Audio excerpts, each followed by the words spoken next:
ओम गण गणपते नमः। बोले गणेश जी महाराज की जय, बुध देव की जय। प्रिय भक्तजनों, बुध को बुद्धि का कारण माना गया है, जो कि एक महत्वपूर्ण ग्रह भी है। अगर किसी की कुंडली में बुध खराब हो तो उसके जीवन में कभी भी तरक्की नहीं होती है, साथ ही उसे कभी भी कामयाबी नहीं मिलती है। बुध को व्यापार और बहन बेटी का कारक भी माना जाता है। इस दिन भगवान गणेश का दिन होता है, जो कि बुद्धि के देवता माने जाते हैं, जो अपने भक्तों के सभी विघ्न बाधाओं को हरण कर लेते हैं। इसीलिए उन्हें विघ्नहर्ता भी कहा जाता है। अगर कोई इनका सच्चे मन से पूजन करे तो उनको जीवन में धन और सुख समृद्धि की कभी कमी नहीं रहती। और भगवान गणेश, जिन्हें विघ्नहर्ता भी कहते हैं, उनकी पूजा अर्चना करने से जीवन के सभी दुख दूर हो जाते हैं। और इस दिन व्रत रखने का भी विधान है। अगर कोई इस दिन सच्चे मन से गणेश जी की आराधना करता है तो उसके जीवन के सभी कष्ट दूर हो जाते हैं। तो आज हम इस वीडियो में बुधवार की व्रत कथा सुनेंगे। इस कथा को सुनने अथवा पाठ करने मात्र से आपके जीवन में धन, बल, बुद्धि, विद्या की वृद्धि होती है तथा आने वाले सभी संकटों का नाश होता है। तो आइए सुनते हैं। उससे पहले आप सभी प्रेम से बोलिए श्री गणेश जी महाराज की जय, बुध देव की जय। प्राचीन काल की बात है। किसी ग्राम में एक साहूकार अपनी पत्नी के साथ रहता था। पति पत्नी दोनों भगवान गणेश जी की पूजा करते थे और दिन दुखियों की मदद करने के लिए हमेशा तत्पर रहते थे। और ईश्वर की कृपा से उनके पास धन धान्य की कोई कमी नहीं थी। कमी थी तो बस एक संतान की। पति पत्नी संतान नहीं होने से दुखी रहते थे। तब गांव वाले संतान न होने की वजह से उन्हें हमेशा ताने सुनाते थे। पर साहूकार और उसकी पत्नी को ईश्वर पर पूर्ण विश्वास था। ईश्वर ने जरूर कुछ अच्छा सोच के रखा होगा हमारे लिए, ऐसा सोचा करते थे। एक बार वह पति पत्नी मंदिर में भगवान गणेश जी के दर्शन और पूजा अर्चना करने गए। और जब वे दोनों पूजा करके बाहर आए तो उन्होंने देखा कि एक बालक मंदिर की सीढ़ियों पर बैठकर रो रहा है। और उसके पास किसी को ना देखकर पति पत्नी दोनों बालक के पास गए और बालक को शांत कराया और उसके माता पिता को ढूंढने लगे। और जब उस बालक के माता पिता पति पत्नी को नहीं मिले तो वे दोनों बच्चे को मंदिर के पुजारी के पास ले गए और उन्होंने पुजारी से बोला, ये बच्चा हमें रोते हुए मंदिर के बाहर मिला है, क्या आप इसके माता पिता को जानते हैं?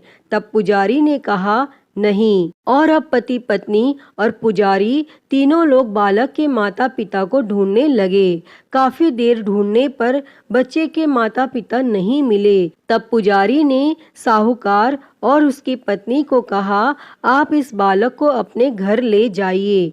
अगर इसके माता पिता इसे ढूंढते हुए आए तो मैं उन्हें लेकर आपके घर आ जाऊंगा। तब साहूकार और उसकी पत्नी बच्चे को लेकर अपने घर चले गए। काफी समय बीत गया और बालक के असली माता पिता का कोई पता नहीं चला। तो उन्होंने गांव के सरपंच से अनुमति लेकर बच्चे को गोद ले लिया और उस नन्हे से बालक का नाम गणेश रख दिया। और कुछ दिन बाद गांव में एक पति पत्नी आए जो चोर थे। गांव में जाकर उन्हें पता चला कि गांव में सबसे ज्यादा धनी व्यक्ति साहूकार है, जिसकी कोई संतान नहीं है और उन्होंने एक बच्चे को गोद लिया है जिसके माता पिता का कोई पता नहीं है। और वे दोनों चोर पति पत्नी अब विचार करने लगे कि साहूकार को कैसे लूटा जाए। तभी उन्होंने योजना बनाई कि वे दोनों बच्चे के असली माता पिता बनकर जाएंगे और योजना बनाकर पति पत्नी दोनों मंदिर में जाकर बैठकर रोने लगे। उन्हें रोता देखकर मंदिर के पुजारी आए और उनके रोने का कारण पूछने लगे। पति पत्नी ने बताया कि आज से 4 साल पहले इसी मंदिर में हमारा बच्चा खो गया था, उसे ही याद करके हम रो रहे हैं और तब से हम अपने बच्चे को अलग अलग जगह खोज रहे हैं, पर वह हमें कहीं नहीं मिला। तब पुजारी ने बोला, एक बालक है जो उन्हें 4 साल पहले मंदिर की सीढ़ियों पर मिला था, शायद वह आपका ही पुत्र हो। वह बालक गांव के साहूकार के घर पर है, आप लोग मेरे साथ चलिए, मैं आपसे आपके पुत्र को मिलवाता हूँ। और इतना कहकर पुजारी उन दोनों पति पत्नी को लेकर साहूकार के घर चल दिए और वहां जाकर पुजारी ने साहूकार को बताया कि गणेश के असली माता पिता मिल गए हैं और वह गणेश को लेने आए हैं। और यह सुनते ही साहूकार और उसकी पत्नी दोनों बहुत दुखी हुए, लेकिन वे दोनों गणेश को उसके असली माता पिता को सौंपने के लिए तैयार हो गए। और शाम का वक्त था। साहूकार ने उन दोनों पति पत्नी से बोला, आप लोग आज विश्राम करें और कल प्रातः काल होते ही निकल जाइएगा। और यह सुनते ही पति पत्नी दोनों खुश हो गए, क्योंकि उन्हें चोरी करने का मौका मिल गया था। और तब रात्रि को जब साहूकार और उसकी पत्नी सोने चले गए, तभी दोनों चोर पति पत्नी उठे और चोरी करने के लिए तिजोरी को तोड़ने लगे। और आवाज सुनकर घर का नौकर जग गया और उसने जाकर देखा तो वही पति पत्नी थे जो खुद को गणेश का माता पिता बता रहे थे।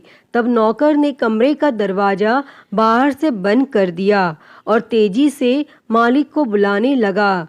और आवाज सुनकर साहूकार और उसकी पत्नी दौड़ते हुए आए और चिल्लाने का कारण पूछने लगे। तब नौकर ने बताया कि ये दोनों पति पत्नी तिजोरी से चोरी कर रहे थे और यह सब देखकर वे समझ गए कि ये दोनों गणेश के माता पिता नहीं बल्कि चोर हैं। साहूकार ने गणेश को देने से मना कर दिया और बोले कि चले जाओ यहाँ से। पर उन दोनों धोखेबाज पति पत्नी ने निर्णय किया कि वो अब गणेश को अपने साथ ले जाकर ही रहेंगे। तब पति पत्नी दोनों गांव के सरपंच के पास गए और बोले, साहूकार उनके पुत्र को वापस नहीं दे रहा है। तब सरपंच ने साहूकार और उसकी पत्नी को गणेश को साथ लेकर सरपंच के सामने प्रस्तुत होने की सूचना भेजी और साहूकार अपनी पत्नी और गणेश को लेकर आ गए।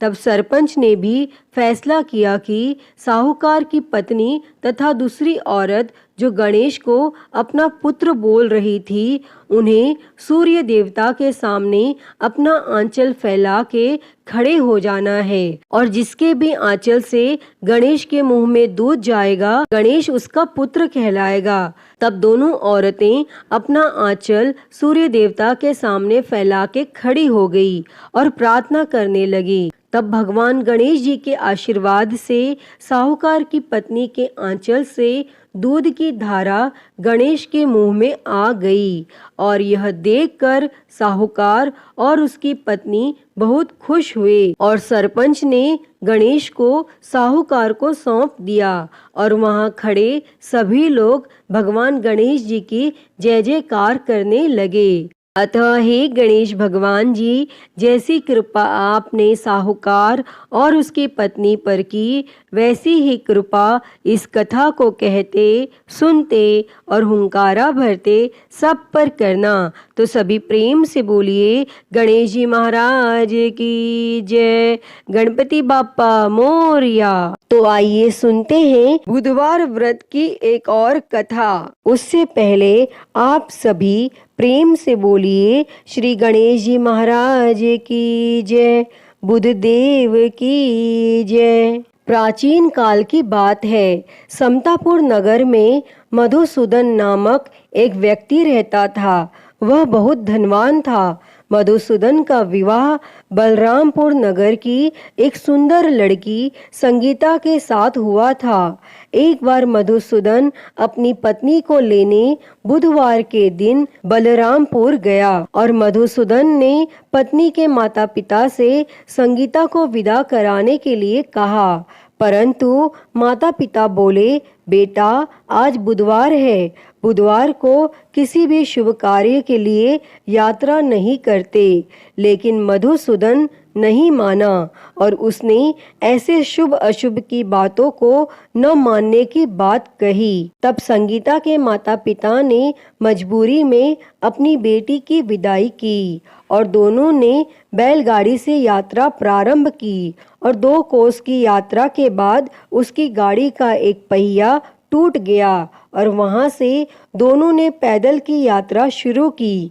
तब रास्ते में संगीता को प्यास लगी और मधुसूदन उसे एक पेड़ के नीचे बैठाकर जल लेने चला गया और थोड़ी देर बाद जब मधुसूदन कहीं से जल लेकर वापस आया तो वह बुरी तरह हैरान हो उठा, क्योंकि उसकी पत्नी के पास उसकी ही शक्ल सूरत का एक दूसरा व्यक्ति बैठा था और संगीता भी मधुसूदन को देखकर हैरान रह गई और वह दोनों में कोई अंतर नहीं कर पाई। तब मधुसूदन ने उस व्यक्ति से पूछा, तुम कौन हो और मेरी पत्नी के पास क्यों बैठे हो? और मधुसूदन की बात सुनकर उस व्यक्ति ने कहा, अरे भाई, यह मेरी पत्नी संगीता है।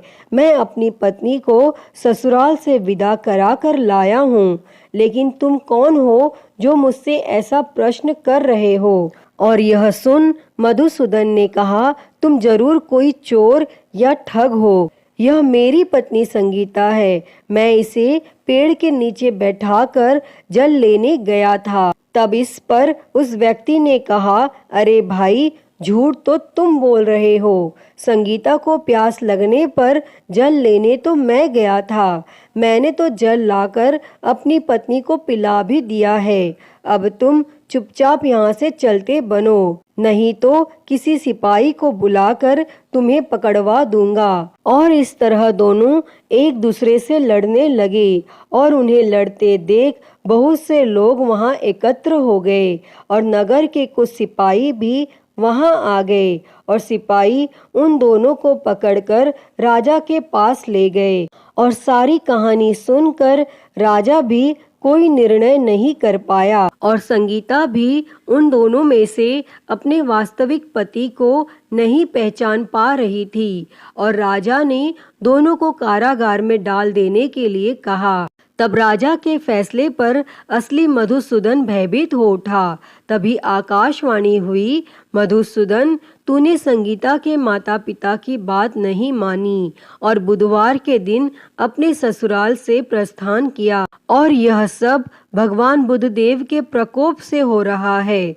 तब मधुसूदन ने भगवान बुद्धदेव से प्रार्थना की कि हे भगवान बुद्धदेव, मुझे क्षमा कर दीजिए, मुझसे बहुत बड़ी गलती हुई और भविष्य में अब कभी बुधवार के दिन मैं यात्रा नहीं करूंगा और सदैव बुधवार को आपका व्रत किया करूंगा। तब मधुसूदन की प्रार्थना करने से भगवान बुद्धदेव ने उसे क्षमा कर दिया और तभी दूसरा व्यक्ति राजा के सामने से गायब हो गया। तब राजा और दूसरे लोग इस चमत्कार को देखकर हैरान हो गए और भगवान बुद्धदेव की इस अनुकंपा से राजा ने मधुसूदन और उसकी पत्नी संगीता को सम्मान पूर्वक विदा किया और कुछ दूर चलने पर रास्ते में उन्हें बैलगाड़ी मिल गई और बैलगाड़ी का टूटा हुआ पहिया भी जुड़ा हुआ था और दोनों उसमें बैठकर समतापुर की ओर चल दिए।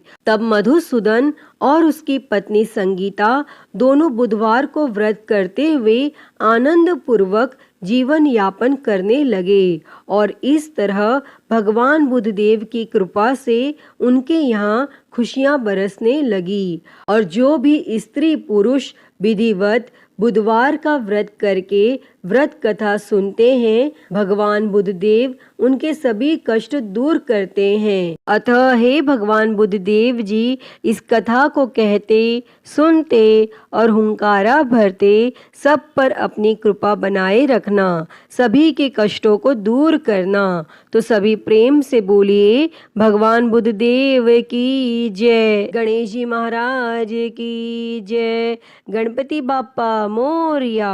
प्रिय भक्तजनों, तो मैं उम्मीद करती हूँ कि आपको आज की यह कथा पसंद आई होगी, और अगर वीडियो अच्छी लगी हो तो इसे लाइक करें, ज़्यादा से ज़्यादा शेयर करें और कमेंट में गणेश जी महाराज की जय लिखना ना भूलें। और हरिहर भक्ति चैनल को सब्सक्राइब कर नोटिफिकेशन बेल को ज़रूर ऑन कर लें। हर हर महादेव। धन्यवाद।